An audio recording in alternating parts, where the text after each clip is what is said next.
मेरी उम्र 35 साल थी। मोटापे की वजह से कोई मुझसे शादी ना करता। एक दिन भाभी ने मुझे खास तेल दिया और बोली, हर रात 7 कतरे नाक में डालना, तुम्हारे जिस्म की चर्बी खत्म हो जाएगी। यूं मैं वो तेल नाक में डालती तो मुझे कुछ होश ना रहता, लेकिन अच्छी बात ये थी कि मैं दिन ब दिन कमजोर होती जा रही थी। एक दिन मुझे शक हुआ, मैंने छुपकर मोबाइल का कैमरा ऑन करके तेल डलवाया और सो गई। सुबह उठकर कैमरा देखा तो मेरा नाम जवेरिया था और मैं अपने घर की सबसे बड़ी बेटी थी जिसकी शादी होना बाकी थी। और शादी इसलिए नहीं हो रही थी क्योंकि मेरा वजन बहुत ज्यादा था। जो भी आता मेरे मोटापे को देखकर वापस चला जाता। अब तो मेरा दिल टूटने लगा था। मैं अपने मोटापे को कम करने के लिए कई तजर्बे कर चुकी थी, मगर कोई भी काम नहीं आया था। इन्हीं दिनों अम्मी ने देख देख कर भाई की शादी कर दी थी, क्योंकि मेरी वजह से भाई की शादी भी रुकी हुई थी और भाई अब मुझे बदुआएं देने लगा था। अम्मा ने सोचा बेटी की शादी फिर हो जाएगी, अब बेटे की शादी करती हूँ, बहू घर आएगी तो कोई ना कोई नया रिश्ता भी हाथ आ जाएगा। और फिर अम्मा जब भाभी को ब्याह कर लाई तो मैं देखती ही रह गई। भाभी इंतहाई खूबसूरत, स्मार्ट, गोरी चिट्टी लड़की थी। इसे देख के मैं बहुत खुश हुई थी, लेकिन मुझे एहसास से कमतरी भी हुआ था। थोड़े ही दिनों में मेरी भाभी से मेरी दोस्ती हो गई थी। भाभी भी मुझसे ज्यादा बातचीत तो नहीं करती थी, लेकिन मैं इससे इसकी स्मार्टनेस का राज पूछना चाहती थी। चंद एक दिन गुजरे, मेरी भाभी के साथ बहुत ही अच्छी दोस्ती हो गई। अब भाभी मुझसे कहती कि तुम भी जल्दी से शादी कर लो। मैं भाभी से पूछती कि मैं शादी कैसे कर लूं, मेरे पास तो ना ही आप जैसी खूबसूरती है, ना ही मैं स्मार्ट। मेरा वजन ऐसा है कि कोई मुझे नजर भर कर देखे भी ना। भाभी बोली, इसमें क्या है, मैं तुम्हारा सारा इलाज कर दूंगी। मैं भाभी को हैरान होकर देखने लगी कि भाभी मेरा इलाज कैसे करेगी। भाभी बोली कि तू अभी बुर्खा पहन, हम डॉक्टर के क्लिनिक चलते हैं। मैं बहुत ज्यादा खुश हो गई। मुझे तो यकीन नहीं आ रहा था, आज पहली बार किसी ने मुझे डॉक्टर के पास जाने का कहा था, वरना सब यही कहते कि तू रोटी बहुत खाती है, कम कर ले तो ठीक हो जाएगी। भाभी ने बाहर जाकर एक रिक्शा रोका, फिर मुझे बड़ी राजदारी के साथ इसमें बैठने का कहा और बोली, चलो मैं तुम्हें क्लिनिक में लेकर चलती हूँ। मैं बहुत खुशी खुशी भाभी के साथ बैठी। हम तकरीबन आधे घंटे की मुसाफत पर एक वाकई क्लिनिक में पहुंचे थे, मगर मुझे बड़ी हैरत हुई थी कि इस क्लिनिक पर कोई बोर्ड वगैरह नहीं लगा हुआ था, ना ही इसमें ज्यादा लोग थे। मेरी जैसी कुछ औरतें वहां बाहर बैठी हुई थी, जबकि कुछ के चेहरों पर बड़े बड़े दाग, दाने और धब्बे थे। इनको देखकर मुझे अपना आप काफी बेहतर लगा। थोड़ी ही देर के बाद एक लड़की अंदर आई। वो इन सब औरतों को देखने लगी जो कि इस कमरे में बैठी हुई थी। फिर इसकी नजर मुझ पर पड़ी तो उसने अजीब से अंदाज में मुस्कुराते हुए मेरी भाभी को इशारा किया। भाभी ने भी इसे इशारों में कुछ कहा और मुझे लेकर बाहर आ गई। वो औरत मुझे देखकर बहुत खुश हुई। भाभी ने मुझे कहा, ये औरत जो भी पूछे तुम सीधा सीधा जवाब दे देना, फिर यही तुम्हें बड़ी डॉक्टरनी के पास लेकर जाएगी। इससे तुम्हारा सारा मसला हल हो जाएगा। मुझे क्या पता था कि मेरी किस्मत बदलने वाली है और भाभी पर भरोसा करके मैं एक बहुत बड़ी गलती करने वाली हूँ। वो लड़की मुझे कमरे में लेकर गई। वहां पर भी भाभी मौजूद नहीं थी। वो लड़की मुझसे कहने लगी, तुम्हारे मोटापे को नापना पड़ेगा, पता लगाना पड़ेगा कि जिस्म में पानी कितना है और चर्बी कितनी। तुम इस बेड पर लेट जाओ, मैं मशीन लेकर आती हूँ। मैं बहुत हैरान हुई, लेकिन भाभी ने कहा था कि चुपचाप इस औरत की बात मान लेना, ऐसा ना हो कि बाद में कोई मसला हो। मैं फौरन ही बेड पर लेटकर इसके कहने के मुताबिक आंखें बंद कर ली। इसके बाद अल्लाह जाने क्या हुआ, मैं नहीं जानती। कुछ ही देर गुजरी थी कि मुझे आवाज सी आने लगी। शायद वो औरत कमरे में दाखिल हुई थी। बस फिर क्या था, मेरी आंखों पर किसी ने पट्टी बांधी। मुझे बहुत डर लग रहा था क्योंकि भाभी भी उस वक्त पास नहीं थी। पट्टी बांधने के बाद मुझे कुछ पता नहीं चला। फिर जब मेरी पट्टी खोली तो मैं बिल्कुल वैसी की वैसी ही थी। मुझ में कोई तब्दीली नहीं आई थी और ये अमल तकरीबन 5 से 10 मिनट का था। अलबत्ता मुझे अपने पूरे जिस्म में जान सी महसूस होने लगी। मैंने उस औरत से पूछा कि ये क्या था, मेरे साथ तुमने क्या किया है। बोली कि मैंने तुम्हारा अल्ट्रासाउंड किया है। इसमें हैरानगी वाली कौन सी बात है। अल्ट्रासाउंड, मेरे दिमाग में फिर से बातें फिरने लगी। अल्ट्रासाउंड हामला औरतों का किया जाता है जिनको कोई बच्चा वगैरह होने वाला हो। फिर अल्ट्रासाउंड के लिए पेट पर एक खास किस्म का पानी लगाया जाता है और मशीनें भी दूसरी होती हैं। इस औरत ने तो मुझे हाथ तक नहीं लगाया था। फिर ये कौन सा अल्ट्रासाउंड था जो बिना देखे हो गया। मुझे बहुत अजीब लग रहा था। फिर वो मुझे अपने सामने बिठाकर मुझसे बातें करने लगी। बोली कि तुम्हें कब से मोटापा है, तुम खाती कितना हो। मेरी सारी बातों का जवाब वो एक कॉपी पर लिखती जा रही थी। यहाँ तक ये सारी मालूमात मुकम्मल हो गई तो उसने मुझे कहा, अब तुम बाहर जाओ और अपनी भाभी को अंदर भेजो। मैं डरते डरते बाहर चली गई। मुझे तो पता नहीं था कि मेरा वजन कम कम भी हो पाएगा या नहीं। भाभी को मैंने अंदर कमरे में भेज दिया, खुद मैं दरवाजे के बाहर खड़ी हो गई तो मेरे कानों में भाभी और उस औरत की बातों की आवाज आने लगी। तभी मुझे अंदर से कह के की आवाज आई तो मैं हैरान हो गई कि भाभी की इस औरत से दोस्ती थी या वो इसे जानती थी पहले से ही, क्योंकि इन दोनों के हंसने की आवाजें बाहर तक आ रही थी। खैर मैं कुछ कर नहीं सकती थी, मेरी भाभी ही मेरा सब कुछ थी। भाभी थोड़ी देर के बाद कमरे से बाहर आई, इनका चेहरा बिल्कुल सपाट था। कहने लगी चलो जल्दी से घर चलो, अब काफी देर हो गई है, तुम्हारा भाई भी आने वाला होगा। भाभी की इस हड़बड़ी को मैं समझ नहीं पाई, मैं इसके पीछे पीछे आ गई। भाभी ने फौरन ही जाकर सड़क पर एक रिक्शा किया और इसमें बैठ गई। पूरे रास्ते भाभी ने मुझसे कोई बात नहीं की, वो गुमसुम सी ही बैठी रही थी, शायद अल्फाज का चुनाव कर रही हो मुझसे बात करने के लिए। आधे घंटे में हम घर पहुंचे। भाभी ने रिक्शे वाले को पैसे दिए और वापस भेज दिया। रिक्शे वाला मुझे देखकर बड़ी अफसोस भरी नजरों से देख रहा था, लगता था जैसे इसे सब कुछ मालूम हो, वो मुझे कुछ बताना चाहता हो। इसने एक बार मुझे आवाज भी दी, रुकिए बात सुनिए, कि भाभी ने इसे झिड़क कर वहां से भगा दिया था। मैं बहुत परेशान हुई थी, मेरा तो दिल चाह रहा था कि मैं भाभी से सारी बातें पूछ लूं, इनसे कहूं कि मैं भाई को बता दूंगी, लेकिन मैं क्या कर सकती थी, मेरा वजन बहुत ज्यादा था और इसके लिए भाभी ने ही मेरा इलाज करवाना था। जैसे ही हम घर में दाखिल हुए, भाभी मुझसे बात करने के बजाय सीधा अपने कमरे में चली गई। मैं भी इनके पीछे पीछे गई कि शायद वो मुझे मेरे इलाज के बारे में कुछ बताएंगी, मगर उन्होंने फौरन से दरवाजा बंद कर लिया और मैं बाहर पागलों की तरह खड़ी उनको देखने लगी। काफी देर बाद भाभी का इंतजार किया, मगर वो कमरे से बाहर नहीं निकली। मैं इसी तरह मुख्तलिफ ख्यालात सोचती अपने कमरे में आ गई। तभी अम्मी ने मुझे बुलाया, कहा कि भाभी तुमको बुला रही है। मैं बाहर गई तो भाभी बहुत खुश लग रही थी, मेरे गले लग कर बोली तू तो मेरी सबसे अच्छी बहन है, मैं आज बहुत खुश हूँ, तेरा इलाज तो हो ही जाएगा। मुझे भी बहुत खुशी हुई कि चलो अब मेरा इलाज हो जाएगा और मैं स्मार्ट हो जाऊंगी। भाभी के चेहरे से खुशी के रंग झलक रहे थे। उन्होंने मुझे अपने पर्स से 500 रुपए का नोट निकाल कर दिए और बोली लो जो भी दिल करे मेरी तरफ से खा लेना। मैं परेशान होकर बोली भाभी तुम मुझे मोटापे के इलाज के लिए लेकर गई थी और अब खाने के लिए मजीद पैसे दे रही हो, ये क्या बात हुई? मेरे पूछने पर भाभी हंस पड़ी, अरे इसमें क्या बात है, तुम खाना पीना कर लो, कल से तुम अच्छी तरह से डाइटिंग करना और मैं तुम्हारा इलाज भी करूंगी। और हाँ, इस डॉक्टर ने तो मुझे दवा भी दी है, इस दवा से हफ्तों में ही तुम्हारे पेट की चर्बी पिघल कर खत्म हो जाएगी। ये बात सुनकर मैं बहुत खुश हुई। अच्छा किया, वाकई मुझे तो लगा था कि इसने कोई खतरे वाली बात की है, यही कि शायद मैं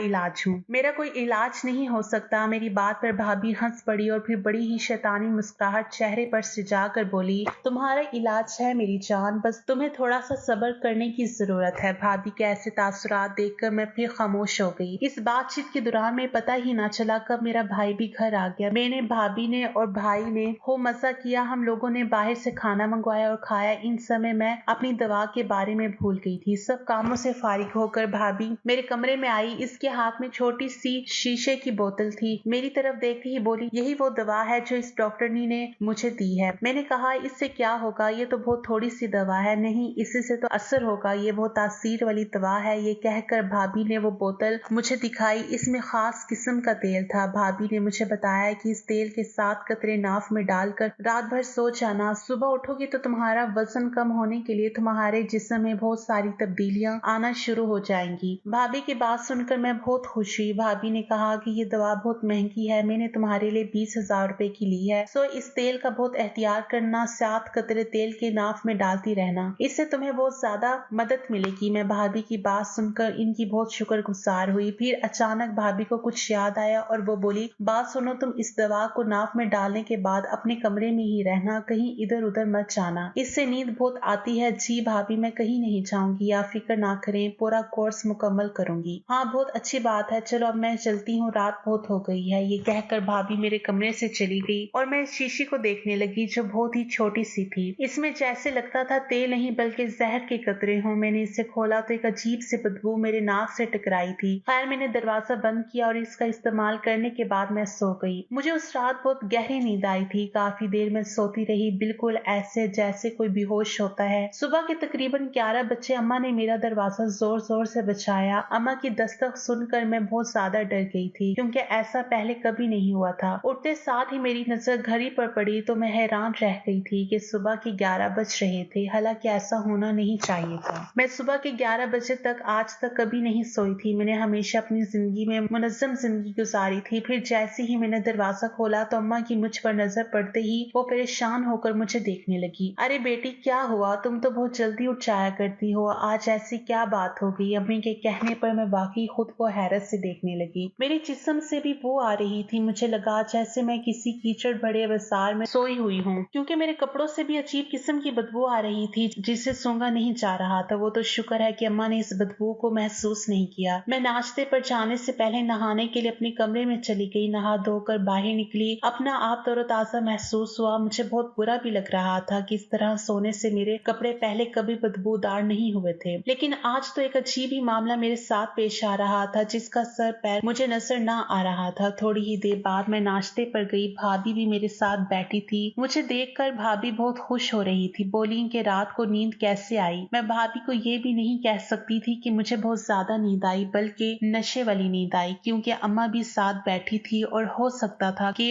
अम्मा मुझे इस बात पर भी डांटे कि तुम भाभी के साथ अकेली क्लिनिक में क्यों गई थी। यूं मैं चुप रही। थोड़ी देर बाद भाभी ने खुद ही मुझे अपने कमरे में आने का इशारा किया। मैं जैसे ही इनके कमरे में गई तो भाभी बहुत खुश थी, बोली कि देखो झवेरिया, वजन एकदम कम नहीं होता, तुम्हें कुछ दिन मेहनत करनी पड़ेगी, इस तेल का बाकायदगी से इस्तेमाल करना होगा, लेकिन इससे पहले मैं तुम्हारा एक और जगह टेस्ट करवाना चाहती हूँ। इस टेस्ट के बाद ज्यादा अच्छे से पता चलेगा कि तुम्हें कौन सी दवा की जरूरत है। तुम तो जानती हो तुम्हारा मोटापा खतरनाक हद तक बढ़ चुका है। अब तुम किसी से शादी करोगी तो वो तो तुम्हें अपनी माँ के सर बराबर समझेगा, क्योंकि तुम्हारा वजन 40 साल की औरतों से भी ज्यादा है। ये बात सुनकर मैं डर गई। मैंने कहा भाभी, आपने जो टेस्ट भी करवाना है मैं आपके साथ चलने को तैयार हूँ, लेकिन खुदा के लिए मेरे मोटापे का कुछ करें। भाभी ने भी डॉक्टरी का कोर्स किया था, इसलिए मुझे इन पर बहुत ज्यादा भरोसा था। भाभी ने कहा कि आज शाम को चलेंगे। शाम को मैं तैयार हो गई। भाभी ने उसी तरह एक रिक्शे वाले को बुलवाया और मुझे लेकर उस क्लिनिक चली गई। मैं इस वजह से मुतमईन थी क्योंकि हम एक बार पहले भी यहाँ आ चुके थे। भाभी बोली तुम इसी तरह कुर्सी पर बैठ जाओ, मैं थोड़ी देर बाद डॉक्टर साहिबा को लेकर आती हूँ। मैं कुर्सी पर बैठ गई। डॉक्टर साहिबा चंद मिनटों में तशरीफ ले आई। फिर इनके आते ही मुझे इन्होंने कहा कि पतली नजर आने लगी हो। ये कहकर वो बुरी तरह हंसने लगी, जबकि मैं हैरान थी कि ऐसा तो किसी ने आज तक नहीं कहा था कि मैं पतली लग रही हूँ। क्या ये लोग मुझे बेवकूफ समझ रहे थे? मैंने देखा इस औरत के हाथ में कपड़े थे जो नए और जदीद तर्ज के लग रहे थे। उस औरत ने वो कपड़े भाभी को दिए। भाभी ने इससे कपड़े लेकर मुझे दिए और बोली जाओ जाकर गुसल खाने में ये कपड़े तब्दील करके आओ, इसी में तुम्हारा चेकअप होगा। मैंने कपड़े देखे तो वो तो किसी दुल्हन के कपड़े लग रहे थे। लग नहीं रहा था कि इन कपड़ों में मेरे चेकअप का कोई बंदोबस्त होगा, क्योंकि ये कपड़े अस्पताल के हरगिज ना थे। मैं अस्पताल के कपड़ों से वाकिफ थी, वो तो बहुत पहनने में आरामदाह होते हैं, जबकि ये कपड़े बहुत ज्यादा चमकीले भड़कीले थे। मैं हैरत ज़दा निगाहों से भाभी को और इस लड़की को देखने लगी। अरे जाओ भी, पहन कर आओ ना, मैं तुम्हारा इंतजार कर रही हूँ। मेरे पास इतना वक्त नहीं है, मेरे पास और भी मरीज हैं। ये कहकर मैं गुस्ल खाने में गई। वहां जाकर वो कपड़े लटकाए और तब्दील करके बाहर आ गई। वो कपड़े मुझे पूरे थे, वरना अमूमन मुझे इस तरह के कपड़े कभी पूरे ना आते थे। वो औरत मुझे कपड़े पहनाकर एक कमरे में ले गई और मुझसे कहने लगी कि तुम यहीं थोड़ी देर बैठी रहो, और हाँ, तुमने सामने इस शीशे को देखना है, हिलना जुलना नहीं है। मैं इस औरत की हदायत पर अमल करने लगी। सामने एक शीशा रखा हुआ था, मैं जिसमें खुद को देख रही थी। यहाँ मुझे बैठे काफी देर गुजर गई थी। फिर उस औरत ने मुझे कहा कि तुम उठकर खड़ी हो जाओ और हाँ, हिलना मत, वरना तुम्हारे लिए मसला हो जाएगा। मैं तुम्हारे चेकअप के लिए बहुत बड़ी मशीन कमरे में रख चुकी हूँ, इससे तुम्हारा चेकअप हो जाएगा। फिर उसने मुझसे कुछ और भी बातें की और बोली अब तुम लोग घर चले जाओ, मुझसे 2 हफ्ते के बाद मुलाकात करना। जो दवा मैंने तुम्हें दी थी वो तुम पर जल्द असर करने लग जाएगी। इसके बाद से तुम ठीक होने लग जाओगी। वैसे भी तुम्हारा वजन तो 7 किलो कम हो गया है, मैंने तुम्हारा वजन कर लिया है। वो औरत बोली तो मैं बहुत हैरान हुई थी, वजन करने जैसी कोई बात नहीं हुई थी। मैं अपने घर आ गई। भाभी इस बार बहुत परेशान थी। मुझे हैरत थी कि पहले की तरह वो खुशबाश नहीं लग रही थी। इनको देख देख कर मुझे भी फिक्र हो रही थी कि न जाने क्या बात है जो भाभी इतना परेशान है। जैसे ही हम लोग घर पहुंचे, भाभी मुझे लेकर अपने कमरे में आ गई। बोली उस औरत ने तुम्हें और क्या कहा था? वो मुझसे बहुत फिक्रमंदी से पूछने लगी। कुछ भी नहीं कहा था, इसने मेरा चेकअप किया, लेकिन भाभी इन कपड़ों में चेकअप कौन करता है? मैंने परेशानी से पूछा था। हाँ, तुम इस बात की फिक्र नहीं करो, बस तुम्हारा रिश्ता जल्द ही हो जाएगा। तुम वाकई में पतली लगती हो। अब भाभी ने भी खुश लहजे में कहा तो मैं चुप हो गई कि शायद सब कह रही हैं तो फिर पतली लग रही होंगी। खैर से भाभी ने मुझे बताया कि तुम्हारे पतले लगने की वजह से मैं तुम्हारा रिश्ता लाऊंगी और फिक्र नहीं करो, मैं तुम्हारे लिए बहुत माकूल रिश्ते लेकर आऊंगी। भाभी ने ये कहा था तो मैं खुश हो गई थी, लेकिन घर में किसी ने भी मेरे वजन के बारे में कोई बात नहीं की थी। 2 दिन के बाद भाभी ने मुझसे कहा, मेरे घर वालों से पहले मैं एक और रिश्ता तुम्हें दिखाना चाहती हूँ, तुम्हें पसंद हुआ तो बताना। वो लोग 2 दिन बाद मेहमान बनकर हमारे घर आ गए। तकरीबन एक पूरा खानदान हमारे घर आया। भाभी ने इन सबको यही बताया था कि मेरी ननद का रिश्ता अभी तक नहीं हुआ, मगर वो सब लोग तो जैसे मुझे पहले से जानते हैं। अरे ये तो वही है, इनमें से एक औरत ने कहा। फिर मुझे कुछ देर देखने लगी, बोली कि ये तो वही है, इसका मोटापा नहीं, ये तो बहुत मोटी है भाई। पहले ही हमारे खानदान में ऐसी लड़कियों का मजाक बनता है। चलो यहाँ से। इन लोगों ने तो मेरे मुंह पे ही रिश्ते से इनकार कर दिया और कहा ऐसी लड़कियों से वो रिश्ता नहीं करते। मेरा दिल बहुत टूटा था, मगर मैं खामोश रही। वैसे भी भाभी ने कहा था कि अगर तुम्हारी शादी या रिश्ता इन लोगों के साथ नहीं होता तो फिर मैं अपने भाई से तुम्हारी शादी खुद करवाऊंगी। तुम इस बात की फिक्र नहीं करो। इनके जाने के बाद भाभी मुझे तसल्ली देने लगी और बोली, ये आखिरी लोग थे जिन पर मैंने भरोसा किया। बस तुम फिक्र नहीं करो, मैंने अपने भाई से सारी बात कर ली है। अब अगर वो तुमसे शादी करेगा तो तुम्हारी जिंदगी संवर जाएगी। बस तुम वर्जिश भी किया करो, मेरा भाई भी तुम्हें डॉक्टर के पास लेकर जाएगा, इससे तुम ठीक हो जाओगी। मैंने खुदा का शुक्र अदा किया। कुछ ही दिनों में भाभी का भाई मेरा रिश्ता लेकर आ गया। उन्होंने मुझे देखा तक नहीं और मेरी शादी की तारीख मुकर्रर कर दी। मैं बहुत खुश थी। आखिर भाभी का दिया हुआ टोटका काम कर गया, लेकिन भाभी ने मुझे सख्ती से मना कर रखा था कि आइंदा के बाद वो दवा इस्तेमाल नहीं करना, इससे तुम्हें बहुत नींद आती है और बेहोशी तारी हो जाती है। मैंने भाभी की बात समझ ली थी, सो मैंने वो दवा इस्तेमाल करना छोड़ दी। मेरे लिए जिंदगी बहुत आसान हो गई थी। मेरा शौहर मुझे देखते ही मुझ पर फिदा हो गया। बोला कि तुम मुझे बहुत अच्छी लगती हो, तुम बहुत खूबसूरत हो। मैंने तो सिर्फ अपनी बहन के लिए तुमसे शादी की है, अपनी बहन का घर बचाने के लिए, वरना तुम जैसी औरत से मैं कभी शादी ना करता। शायद ये सोचकर कि तुम्हारा वजन ज्यादा है, मगर तुम्हारी असल खूबसूरती मैंने आज देखी है। क्यों? बहन का घर बचाने के लिए क्यों? मैंने अपने शौहर से पूछा तो वो बोला, मैं तुम्हें ये बात नहीं बता सकता, मेरी बहन ने मुझे कसम दी है, वरना अगर मैं तुमको ये बात बता दूंगा तो वो मुझसे नाराज हो जाएगी। मैंने अपने शौहर से बड़ी मुश्किलों से ये बात निकलवाई और ये बात सुनकर मेरे तो पैरों तले से जमीन निकल गई। वो कहने लगा कि मेरी बहन तुम्हारे मोटापे का इलाज नहीं कर रही थी, वो दरअसल तुम्हें इस्तेमाल करके पैसे कमाना चाहती थी। तुम्हें वो मुख्तलिफ कपड़े पहनाती थी जिनको अपने ब्रांड की मॉडलिंग के लिए एक बहुत ही मोटी औरत की जरूरत थी। इस वजह से वो तुमको एक एजेंसी के पास लेकर भी गई थी, मगर उन्होंने कहा